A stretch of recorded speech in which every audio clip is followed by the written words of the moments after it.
Karimnagar municipal corporation పీఠాన్ని దక్కించుకోవడం ఆ మూడు పార్టీలకు అత్యంత కీలకంగా మారింది.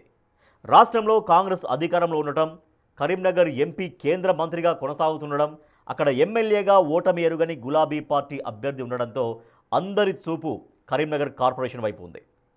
ఉత్తర తెలంగాణలో అతిపెద్ద మున్సిపల్ కార్పొరేషన్లో పాగా వేసేందుకు మూడు ప్రధాన పార్టీలు వ్యూహాలు ప్రతివ్యూహాలు రూపొందిస్తున్నాయి.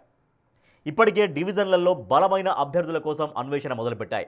ఆ క్రమంలో జంపు జిలానీలు పెరిగిపోవడంతో కరీంనగర్ కార్పొరేషన్ ఎన్నిక ఆసక్తి రేపుతోంది.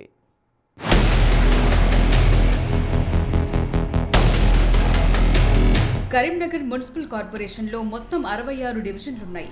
సుమారుగా 3,40,000 ఓటర్లు కార్పొరేషన్ పాలకవర్గం భవితవ్యం నిర్దేశించనున్నారు. కరీంనగర్లో వివిధ ప్రాంతాలకు చెందిన వారు ఉపాధి కోసం వచ్చి జీవిస్తుంటారు. అంతేకాకుండా జిల్లా కేంద్రం కావడంతో ఇక్కడ గెలవటం రాజకీయ పార్టీలకు అత్యంత ప్రతిష్టాత్మకం. గత మున్సిపల్ ఎన్నికల్లో బీఆర్ఎస్ 2 సార్లు తన హవా చాటింది. ఈసారి అధికార పార్టీ కాంగ్రెస్ కు ఇక్కడ గెలవటం అత్యంత కీలకంగా మారింది.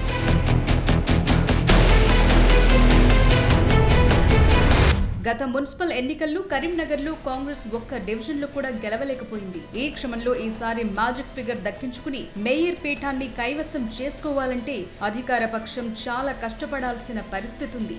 మంత్రి పొన్నం ప్రభాకర్ కు ఈ మున్సిపాలిటీతో సంబంధం ఉంది. అక్కడ అప్రతిహతంగా గెలుస్తోన్న గులాబీ పార్టీకి చెక్ పెట్టి 2009 ఎన్నికల్లో కరీంనగర్ ఎంపీగా గెలిచారు. దాంతో ఆ కార్పొరేషన్ లో గెలుపు కూడా ఆయనకు అత్యంత కీలకం. ఈ క్రమంలోనే కాంగ్రెస్ ప్రత్యేకమైన దృష్టి పెట్టి గెలుపు గుర్రాల కోసం అన్వేషణ మొదలుపెట్టింది.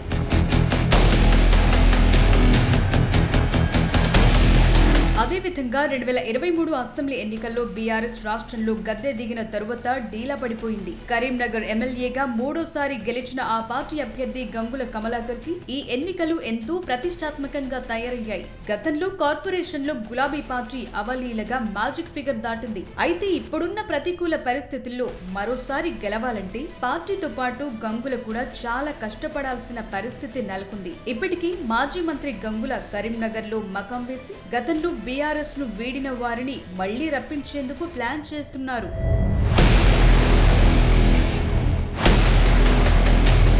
అదేవిధంగా గత ఎన్నికల్లో బీజేపీ గట్టి పోటీ ఇచ్చింది. మంచి ఫలితం కూడా సాధించింది. 13 డివిజన్లలో బీజేపీ విజయం సాధించింది. అదేవిధంగా పలు డివిజన్లలో మంచి ఓట్లను సాధించి 2వ స్థానంలో నిలిచింది.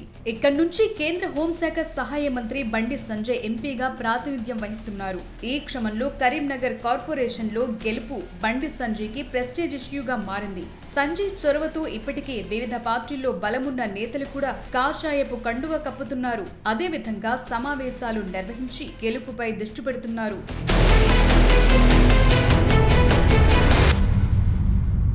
మొత్తానికి కరీంనగర్ మున్సిపల్ కార్పొరేషన్ ఎన్నికలు పొన్నం ప్రభాకర్, గంగుల కమలాకర్, బండి సంజయ్లకు పెద్ద పరీక్షలా తయారైంది. ఈ ఎన్నికల ఫలితం తరువాత రాబోయే అసెంబ్లీ ఎన్నికలపైన కూడా ప్రభావం చూపే అవకాశం ఉందన్న అభిప్రాయం వ్యక్తమవుతోంది.